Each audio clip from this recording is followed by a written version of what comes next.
राजस्थान का इतिहास आज हम देख रहे हैं और राजस्थान के इतिहास में आज हम देखेंगे जालोर का चौहान वंश। टॉपिक छोटा है लेकिन वेरी वेरी इम्पोर्टेंट है। तो आज इम्पोर्टेंट फैक्ट लेकर आपके सामने हैं। नमस्कार स्टूडेंट, आपका अपने चैनल पे स्वागत और अभिनंदन है। आज हम जालोर का चौहान वंश से संबंधित महत्वपूर्ण फैक्ट आपके लिए लेके आए हैं। सबसे पहले हम देखेंगे कि जाल और लोर इसका अर्थ क्या है। तो जाल का मतलब है एक वृक्ष होता है, जाल का वृक्ष, और लोर का मतलब होता है श्रृंखला। तो जालोर का मतलब है जाल वृक्ष की एक श्रृंखला। इसका प्राचीन नाम जबालीपुर। संस्थापक इसके कीर्तिपाल चौहान, जिन्होंने नारडोल शाखा की स्थापना की थी, और अन्य जो शासक हुए हैं वो समर सिंह, उदय सिंह, चाचिंग देव और सामंत सिंह। 4 ऑप्शन आपके सामने, 4 शासक दे दिए जाएंगे और इस प्रकार के कई बार प्रश्न पूछे जा चुके हैं कि निम्न में से कौन जालोर के चौहान वंश से संबंधित शासक नहीं है। तो इस प्रकार से आपको याद होंगे तो आप इनमें से चयन कर सकेंगे। 1305 में जालोर का शासक कान्हड़देव था। मुणोत नैणसी ने नैणसीरी ख्यात में लिखा है कि कीतु एक महान राजा था। हेनसांग और मणोत नौणसी का आपको पता है कि मारवाड़ के शासक थे। जसवंत सिंह उनके दरबारी लेखक, कवि और दीवान थे। इन्होंने लिखा कि कीतु एक महान राजा था। जालोर में एक चीनी यात्री आते हैं, हेनसांग। साल होती है 1629 से 1643 के मध्य, यानी कहें कि 7वीं शताब्दी।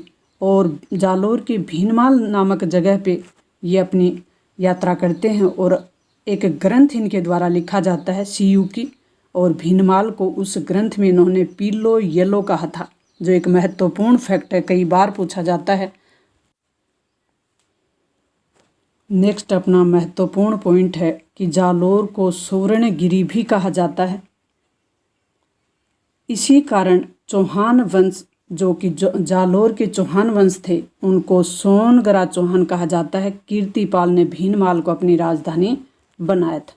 भीनमाल जो शिशुपाल वध एक ग्रंथ है, उसके लेखक हैं माघ, और भीनमाल उन्हीं की जन्म स्थली है। उदय सिंह के समय दिल्ली के जो तुर्की शासक थे इल्तुतमिश, उन्होंने यहाँ आक्रमण किया लेकिन वो अधिकार करने में सफल नहीं हुए। 1305 में कान्हड़देव यहाँ के शासक बनते हैं। दिल्ली के जो तुर्की सुल्तान हैं अलाउद्दीन खिलजी की सेना जब गुजरात आक्रमण के लिए मारवाड़ के क्षेत्र से गुजर रही थी, तब कान्हड़देव की सेना ने उनसे कर वसूल कर लिया। और कर वसूल करने से अलाउद्दीन खिलजी इतने नाराज हुए कि उन्होंने 1311 में जालोर पर आक्रमण कर दिया। तो जालोर पर आक्रमण करने से पहले और भी कई घटनाएं घटित हुई। तो कान्हड़देव ने तुर्की सेना का जो संधि दिल्ली दरबार में उपस्थित होने का निश्चय किया एक संधि के तहत।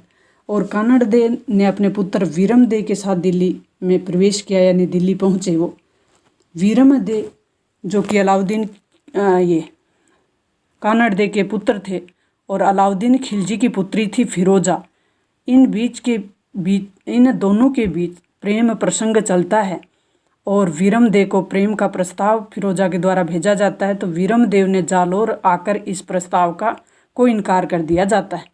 अलाउद्दीन खिलजी ने जब जालोर पर आक्रमण किया तो सर्वप्रथम जालोर की जो कुंजी थी, सिवाना का दुर्ग, जो कि बाड़मेर में था। तो जालोर की कुंजी कौन कहलाता है? सिवाना का दुर्ग कहलाता है, जो कि बाड़मेर में है। और इसका नाम इन्होंने रख दिया खैराबाद। कान्हड़देव और वीरमदेव वीर गति को प्राप्त हो गए। वीरमदेव का सिर काटकर फिरोजा को दिया गया। फिरोजा ने संधि के साथ यमुना नदी में कूदकर, यानी सिर के साथ यमुना नदी में कूदकर अपनी जान दे दी। इस युद्ध में अलाउद्दीन की सेना के जो सेनापति थे वो थे कमालुद्दीन गुर्ग। इस संपूर्ण घटना की जानकारी पद्मनाभ ने एक रचना लिखी है, कान्हड़देव प्रबंध और वीरमदेव सोनगरा रही बात, ये 2 ग्रंथ लिखे पद्मनाभ ने और इसी ग्रंथ में इसकी जानकारी प्राप्त होती है। ये महत्वपूर्ण ग्रंथ है जो कि जालोर के चौहान वंश के इतिहास की जानकारी देता है। अलाउद्दीन ने सिवाना के दुर्ग पे 1308 में आक्रमण किया था और वहाँ का नाम रख दिया था खैराबाद, जो हमने ऊपर पढ़ा है। सिवाना के दुर्ग का नाम खैराबाद रख दिया। इस दुर्ग में सिवाना दुर्ग के सरदार थे, वो शीतल देव थे जो मारे गए युद्ध करते हुए। सिवाना दुर्ग पे आक्रमण करके लोटी खिलजी की सेना को कानड़ दे की सेना ने मलकाना के युद्ध में हराकर सेनापति जो सब्स खां था उसको बंदी बना लिया और मलकाना युद्ध की हार से बौखला कर 1311 में जालोर के किले पे आक्रमण कर दिया। जालोर को जीत कर उसका नाम जलालाबाद रखा गया, ये भी महत्वपूर्ण फैक्ट है। और वहाँ पर अलाई दरवाज़ा नाम की एक मस्जिद का निर्माण किया गया। ये भी कई बार पूछा जाता है कि अलाई दरवाज़ा मस्जिद कहाँ पे है। जालोर युद्ध में अलाउद्दीन का जो सेनापति था वो कमालुद्दीन गुर्ग था। 1308 में सिवाना युद्ध में सातल देव हैं वो वीर गति को प्राप्त हो जाते हैं। इनका दूसरा नाम सरदार शीतल देव भी था और इसके बारे में एक कहावत प्रचलित है कि राई रा भाव रातों बीता। कहावत इसी युद्ध से संबंधित है जो 1311 और 12 में कानड़ दे के साथ अलाउद्दीन खिलजी का युद्ध हुआ था। तो ये महत्वपूर्ण फैक्ट आप तक पहुंचाने का प्रयास किया गया है। मिलते हैं नेक्स्ट वीडियो में। तब तक अगर आप चैनल पे नए हैं तो चैनल को सब्सक्राइब कर लें, अपने दोस्तों के साथ शेयर करें, खुद भी पढ़ें और दूसरों को के लिए भी मदद करें, खुद भी बढ़ें और दूसरों को आगे बढ़ाने में मदद करें। प्यारे विद्यार्थियों, आप लोगों के लिए राजस्थान अध्ययन के कई वीडियो डाले जा चुके हैं जो नए सिलेबस के अकॉर्डिंग हैं, जो अपने राजस्थान पाठ्य जो क्रम है उसके साथ अभी चल रहे हैं। उनके महत्वपूर्ण टॉपिक्स के वीडियो डाले जा चुके हैं और हर दिन 1-2 वीडियो एक महत्वपूर्ण कंटेंट के साथ आप तक पहुंचाने का प्रयास किया जा रहा है। तो मिलते हैं नेक्स्ट वीडियो में।